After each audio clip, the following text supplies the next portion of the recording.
Hey, you guys, this is Josh And Carolyn. with Homesteading Family, and welcome to this week's episode of the Pantry Chat, Food for Thought. This week, we're having a state of the homestead discussion. We're just talking about what's going on here, what we're thinking about, and what we've been up to. Wow, yeah, and it is the end of 2024. It got here fast. I feel like we must still be in February or something, and we're just about to hit February again. Well, it seems so cliche, wow. time flies as you get older, but it's the truth. And I think the cliche part is time flies when you're having fun. Are you having fun? It's been a good year. It's been fun. It's been challenging. I think it's been hard. It's been all of those things. Yeah. We've accomplished a lot. So anyways, we're free-forming it. We're going to explore a little bit. Yeah. See where we get to today.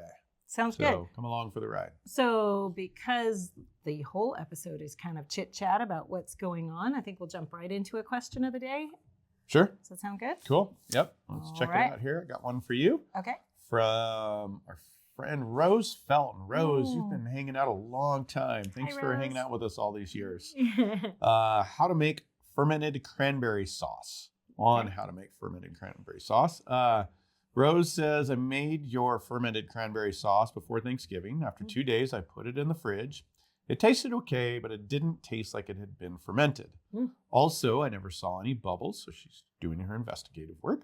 2 days ago, I made another batch, and I'm still not seeing any bubbles, nor does it taste any different. The first batch, I used whey. The second one, I used kombucha. I've never had a problem with my ferments before, so not sure what is going on with my cranberry sauce. Can you help? Okay, there you go. So when you ferment fruit, it has a tendency to go alcoholic if you let it go too long. So it goes right through your lacto ferment period and has a tendency to go into an alcohol ferment. So for that recipe, we keep the sugars really, really low. But it is possible that your sugars are like extremely low because, I don't know, maybe you have less sugar cranberries. I'm not sure.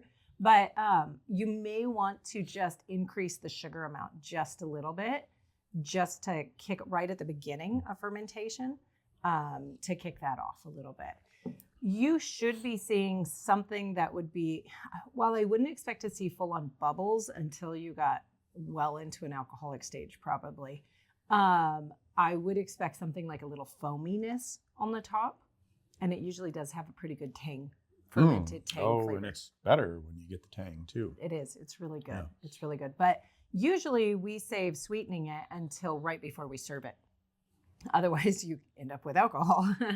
So you might just want to sweeten it a little bit beforehand. Cool. Yeah. There you go. Give that a shot and let us know how it goes. Okay. And for you, Justine Wyke on tips for butchering meat. Do you use a vacuum sealer or a chamber vacuum? So the short answer is no, we do not. That is because we have. And we've experienced a high failure rate with any of the ones we've bought. And I couldn't tell you which ones we bought. It's been a long time, but we've tried multiple of them over the years. Vacuum sealing done right is great. When it works, very nice system for putting meat up in the freezer. However, we just had a terrible time. Machines broke. There just was a lot of challenges with it, and it wasn't worth the fuss. The other side is that either through a double butcher paper, so double wrapped with paper, which is kind of the old school way, or cellophane and butcher paper, lasts as long as you need it to in the freezer, just fine. And really vacuum sealing isn't any faster by the time you deal with the bags and get it all set up right. You're utilizing a machine, but it's not any faster. And unless you're trying to store meat for 5 years, when it does work, it's not really that much better. Now, it will get you longer in the freezer, but most of us are going through our meat in a year. Maybe we have some leftovers that hang out to a second year because we missed some stuff, but you're usually cycling through your freezer. So we've just found it problematic and not worth the time. I would say definitely if you're wanting to put your meat into a vacuum sealed container of some sort, go with a chamber sealer. You're going to have a lot better success than just with a regular vacuum sealer. So it's going to be a lot better and probably faster. You can probably do several in a chamber at a time. Yeah. Instead of just one at a time. Got it. So there you go. All righty. Yep. Like good old school. Wrap it up. Wrap it Works up. well. We're Yep. kind of like that in a lot of ways, huh? Well, Kinda- some things, I think it just, these things take an honest approach. There are some things that technology definitely improves. Yeah. And it's a better way for us to go, whether it's just simply a better process or works better in a modern life. There are some things that are always the way it's been done. And sometimes those are better. Yeah. You got to try things. Got to try it out and see what works for you. Yeah. So I like just the old school wrap. Works great for us. There we go. All right. And today's sponsor for this pantry chat is ForJars. ForJars, thank you for sponsoring today's Absolutely. pantry chat. If you guys have not checked out ForJars yet, they have a great selection of different tools for food preservation. Along with that, they do actually have a vacuum sealer. And so that might be one to check out. But one thing that I love that they have is they have a hand pump vacuum sealer for sealing jars.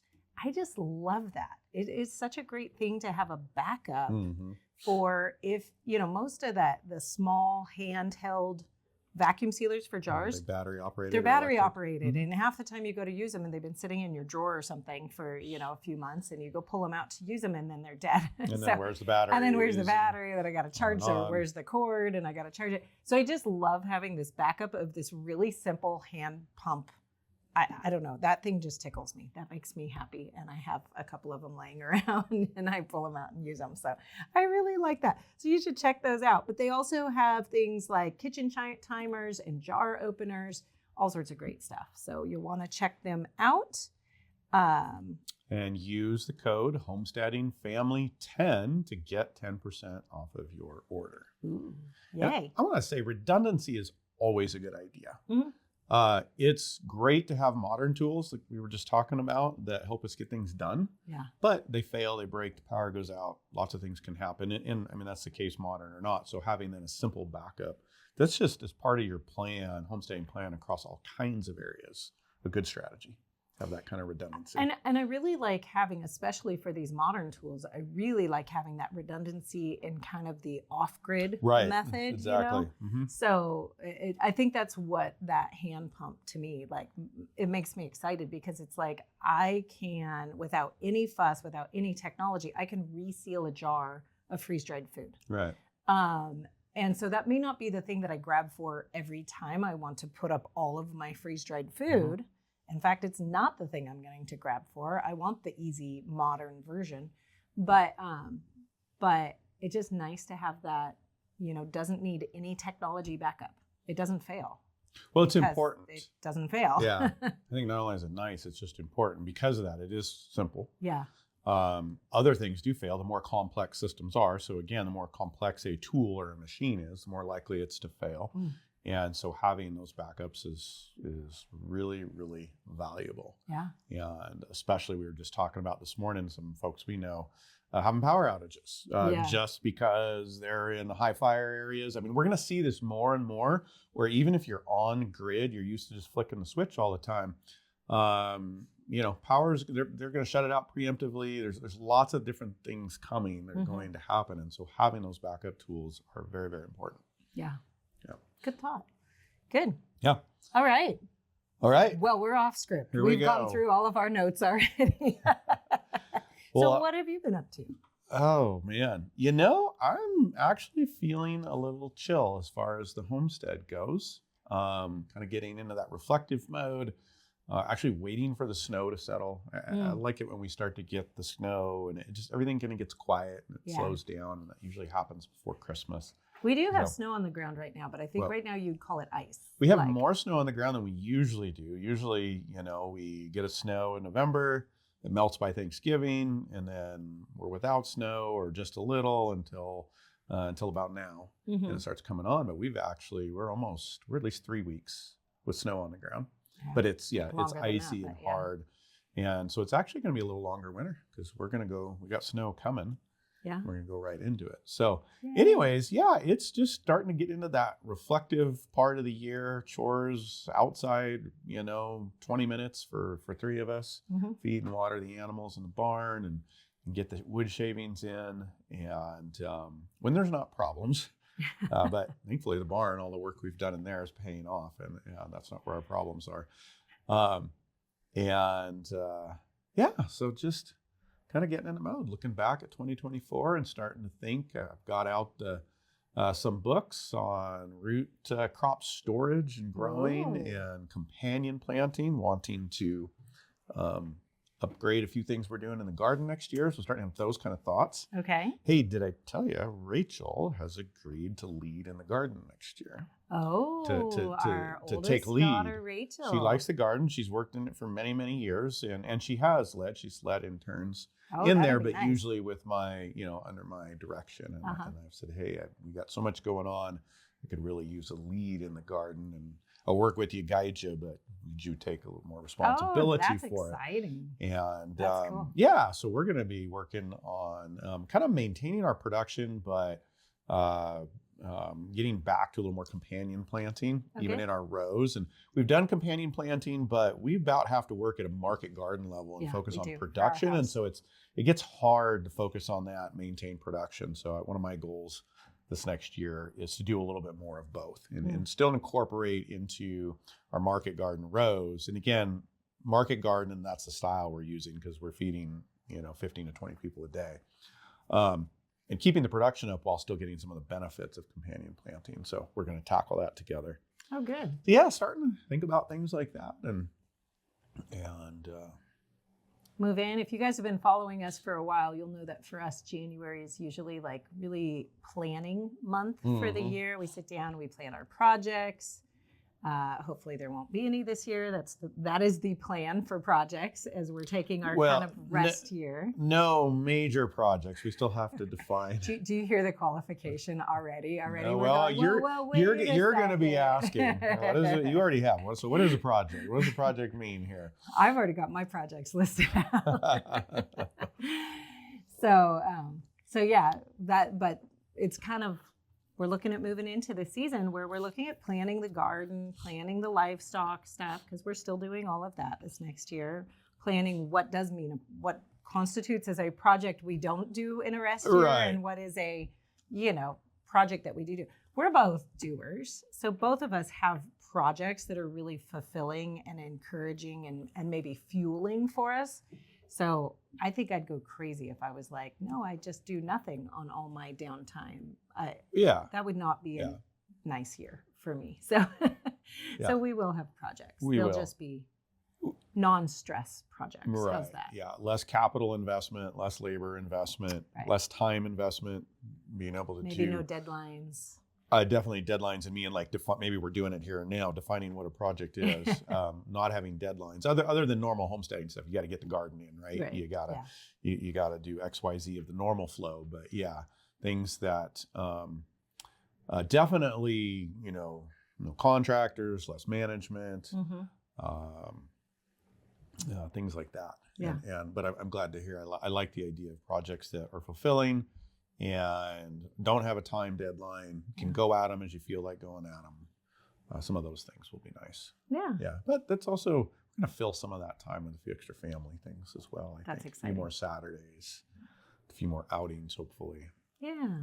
That'll be nice. You guys know, as homesteaders, it can be hard to find a pace that is, good for relationships and good for the homesteading and good all the way around. And so it's nice to take a little step back here and find how can we still accomplish what we need to do on a maintenance level, but take the time to be able to take Saturdays and not just work every single Saturday, but, do some things that are memorable with the kids. Well, and for most of us, this is a life's work. We're building a new life. And it's going to be a life's work. It's probably going to be the rest of our life. And we're trying to hand it off to the next generation and have it a little more normalized for them, for those that choose this life. And so there are always going to be projects. There's always going to be work, and finding getting out of the building mode and or at least from those initial years, right, of really investing, learning, building. Yeah. You know, and for us, it's more this property per se, because we've been at it for 20 years or so. But, you know, starting to shift gears a little bit into, there's always things where it's one of my favorite things to do is to improve the property and build systems. Always going to want to do that. But at what pace do we do it? Right. You know? Yeah. I think it's a good question to ask, especially, you know, we're hitting a season which is maybe new for us here on the homestead, where I'm starting to say we produced too much food. Like we don't need this much next year. I have an answer. And so trying to figure out, what does that mean? Like, how do we respond to that? Does that mean we scale back and we don't produce as much? Does it mean we shift the focus? Do we, you know, give it to the animals and feed livestock off of it? Do we start a market garden and like start selling our surplus? It kind of puts you in a place where you go, what is the next step when you realize that we're actually reaching our threshold of what we need? And, you know, there's always a little shift. Like, we wish we had a little more of this and a little less of that. But I think that's going to be a lifetime thing. Yeah. That's going to be long-term, because some years one thing grows really well and another thing doesn't. Like, it's always changing. But yeah, it's kind of a moment to go, so what do we do? I'm gonna throw out a little vision right here. Okay. Yeah, this comes from a conversation that I had with Jason Ross. Okay. For those of you don't know, Jason Ross is the author of the Black Autumn series and the book series, right. And then script writer for the movie based on that series called Homestead, which is now out. It's not right this minute, but when you guys are seeing this, it's out in the theaters. And encourage you to go check that out and see it. But anyways, he was on Pantry Chat here a couple weeks ago. Go. Yeah. It was a fun session talking to him. And I don't know if he said this in the session or if he said this when he and I are talking about it. But the movie is a great movie, and it explores a lot of concepts about what we do with what we have if it does all go bad and get tough. And for those of us that are looking at the world shifting and whatever the scenario is, what is that like? And what is that like when you're set up and a lot of other people aren't?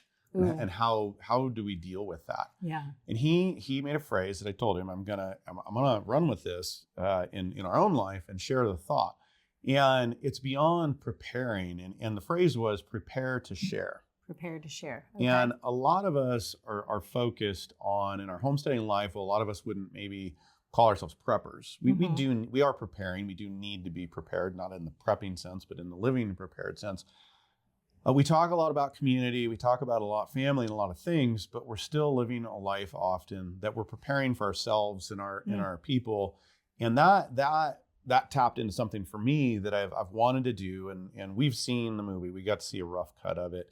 And that's one of the things the movie really made me think about is, we've got our areas that we'd like to improve. We always will. We've got some key areas that we need to. But we're at the point that I think we should be thinking a little bit deeper about that. And I hadn't articulated it that way. That summed up that thought of preparing to share, of being more prepared, not just to have a little surplus, but maybe the thought goes into how do we do more to prepare to share with those around us in times of need. So anyways, that I'll be curious to think about what that looks like. Well, exactly. Yeah. It's not a brand new thought, but that brought it together in a way that's really challenged me to think about. Because that could mean forward. A lot of things, right? It could mean growing enough to donate to the local food bank. It could mean growing enough just to give away to a lot of people around you. That could mean growing enough to be able to sell in an area where people don't have great access to fresh vegetables right near them. We're way back a road somewhere. I'm sure there's neighbors who would love not to drive 30 minutes to town to go get something they're not growing. So that could look like, or that could look like freeze drying a whole lot and building that like prepper pantry. Where you are really saving up for sharing with people in a major event, right? So it'll be interesting to talk about what. Well, it really would works. Be, because a lot of times prepping is seen as holding up for ourselves. And I think a lot of times that's our focus to one degree or another.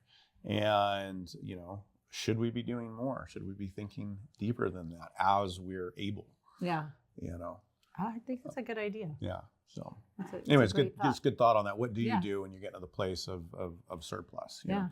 The other side is closing loops Yes. inside when you talk about that, using that ability to feed our own animals. And of course, we're doing a lot of exploration on the dairy cow, the pig, and the chicken, and closing loops on feeding systems. And so I hear that and I go, yeah, that tells me we should be able to start growing more, which we did a little bit this year, to feed our own animals, to start to close that loop from reduce our dependence on outside inputs, which is another huge step. Yeah, that's something that I always like thinking about doing is how do we stop bringing in outside resources to produce what we need to produce for here? Like, how do we reduce our dependency? And so that's what you mean by closing loops, is like reducing the dependency on outside resources so that we're kind of producing every step all the way around. Right.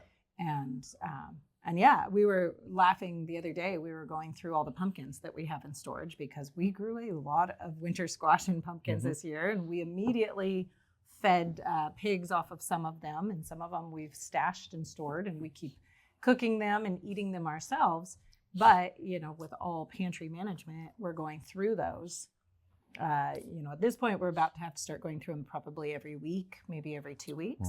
And there were definitely some that were getting soft. We're not in need of any for the house because we have so many. So we're slowly getting them out to the barn and feeding more animals off of those, which is really nice to see that system start to kind of develop a little bit right there.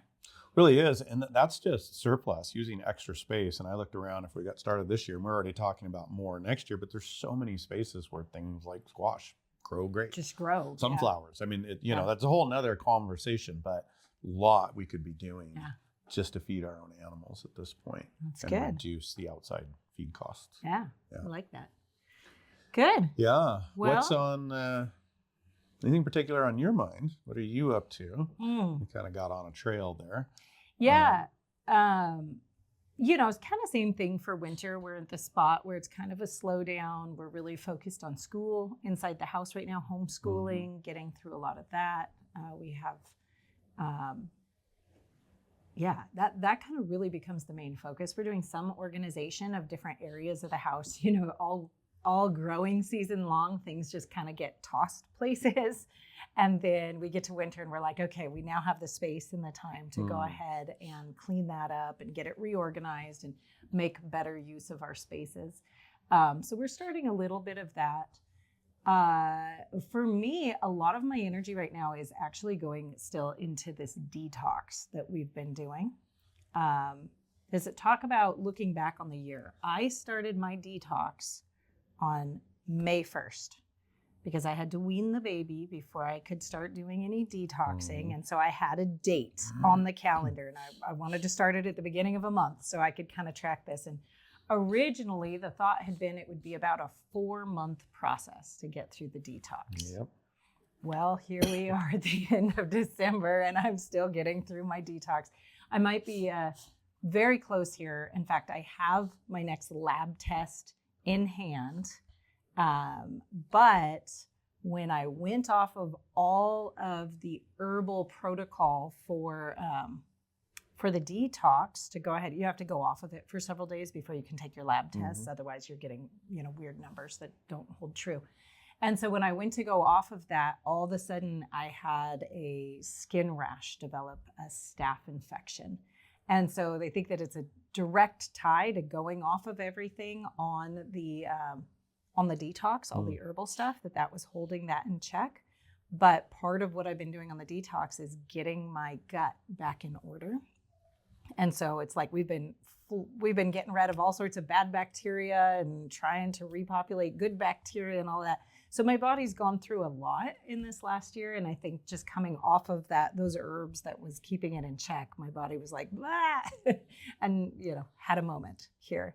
So that's slowed down the detox again, because it's like, now we just have to keep going because obviously we're not at the right spot. So I will be glad to move on from this phase. And I just keep reminding myself, just be patient and be where I'm at right now. Yeah. And like just be here. And where I'm at right now is a detox. And it's going longer than I hoped it would go. And it's more uncomfortable than I had hoped it would be.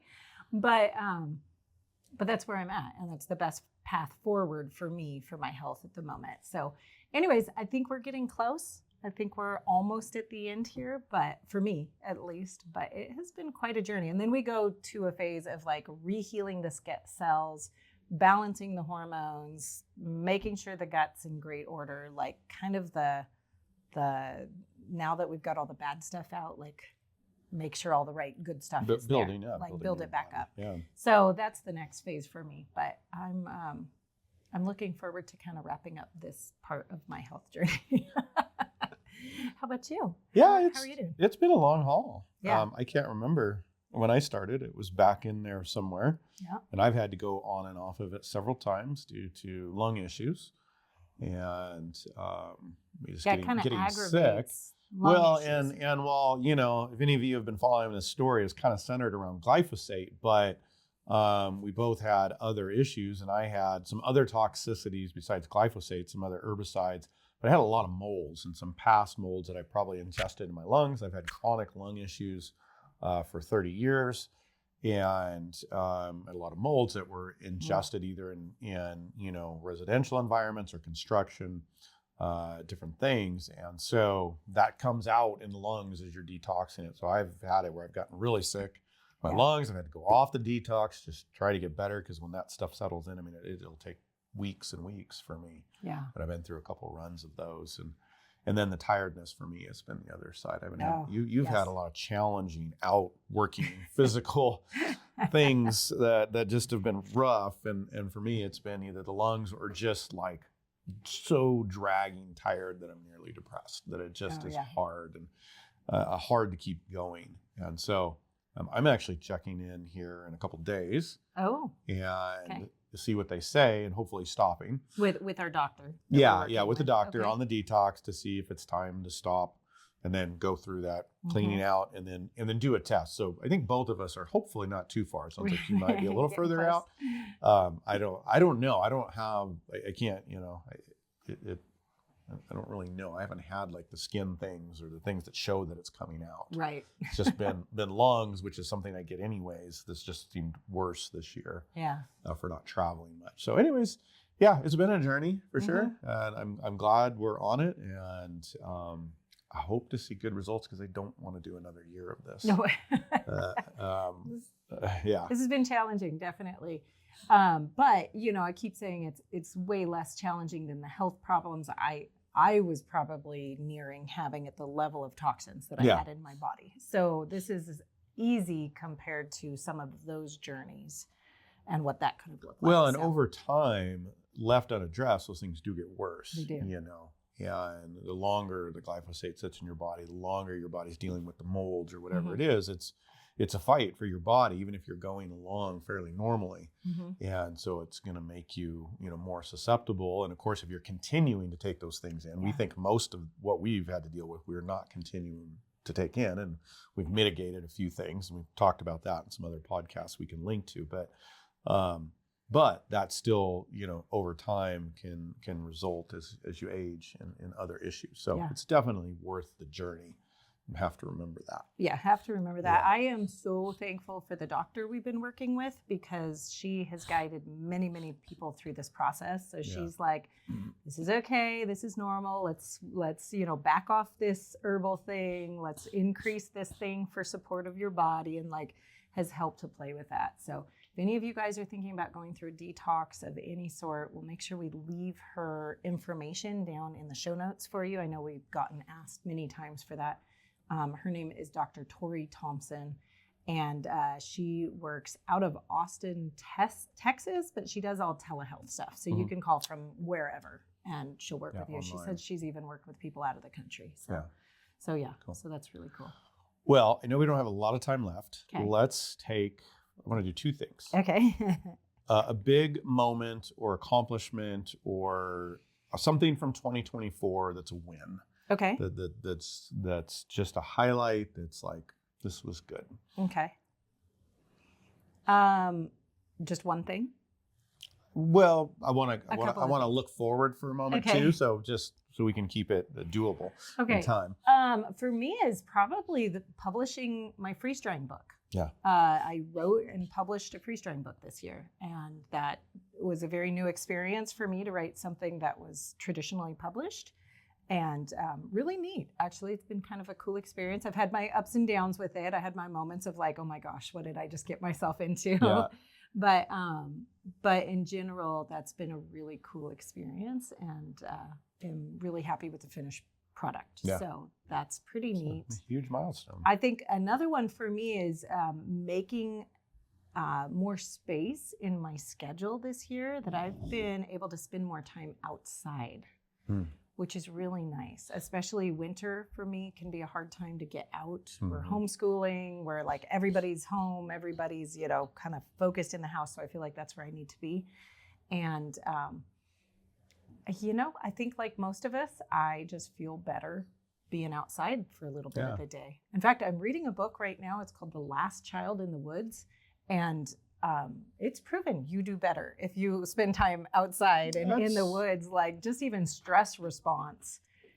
Everybody is healthier mentally just being outside or engaging with nature. And they found that even like images of outside, like, just even that helps people deal with stress, like calms them down.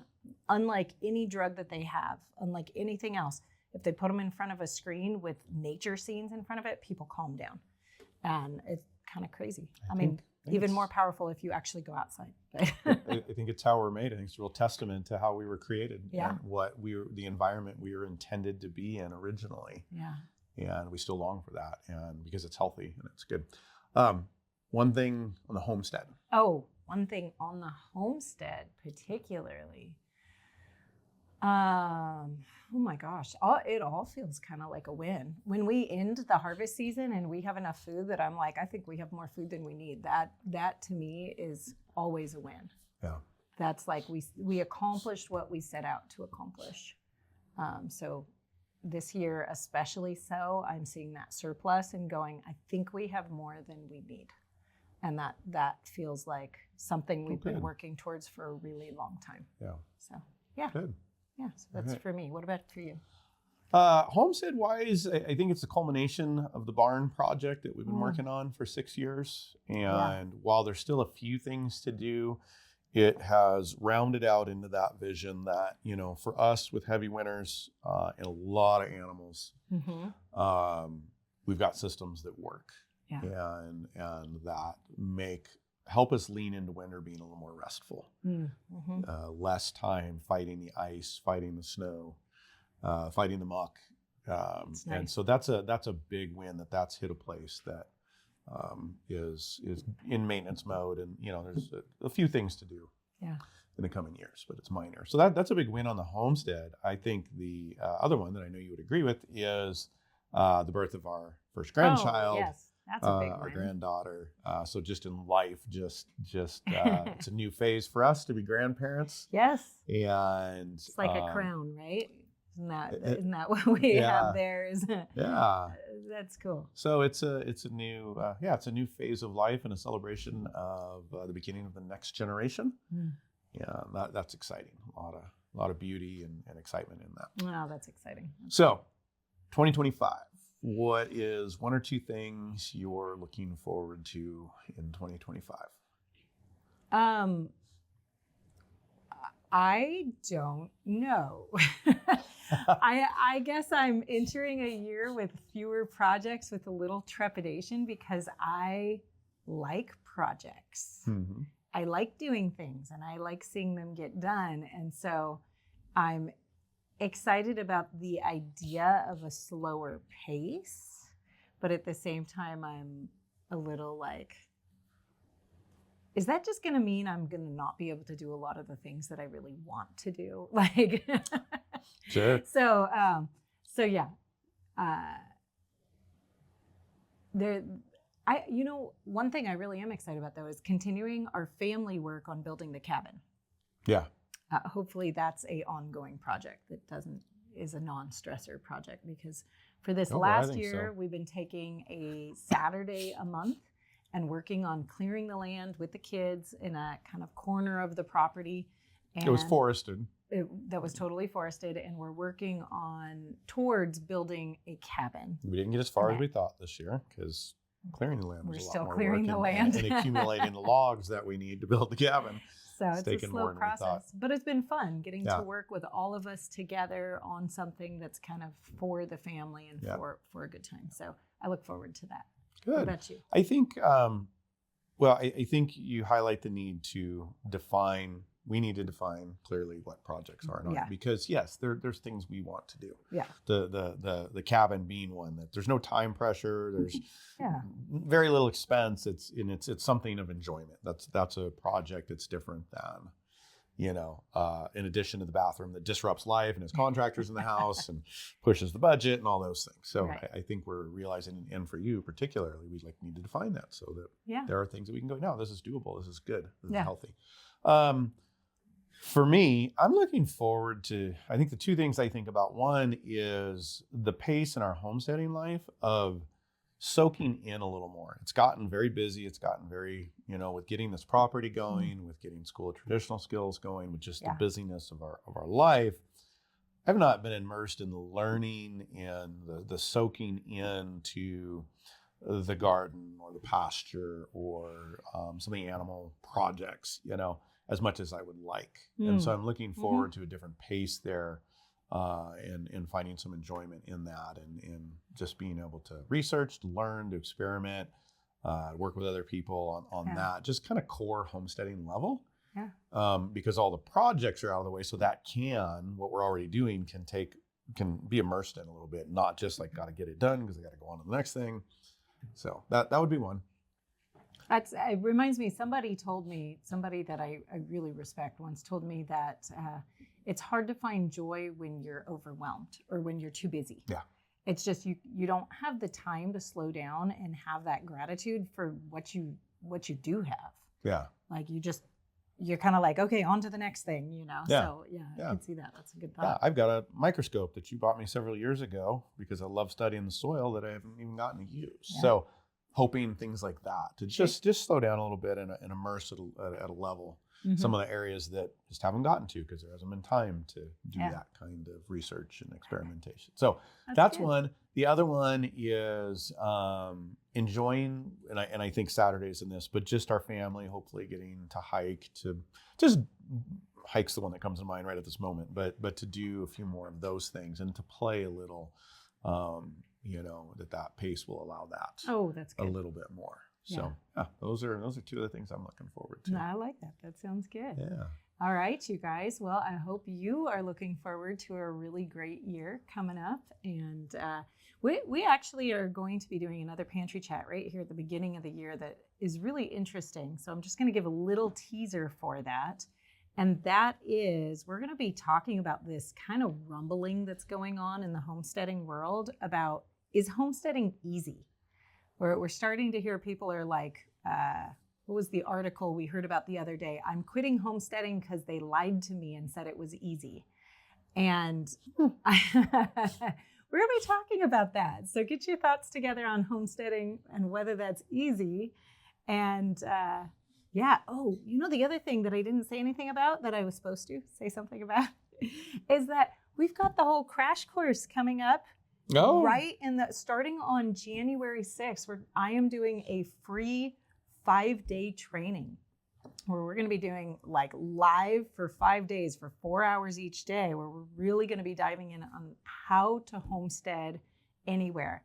And it'll be straightforward, but I'm not promising that homesteading will ever be easy, if that's what you're looking for. We can It'll help be you really rewarding. make it easier.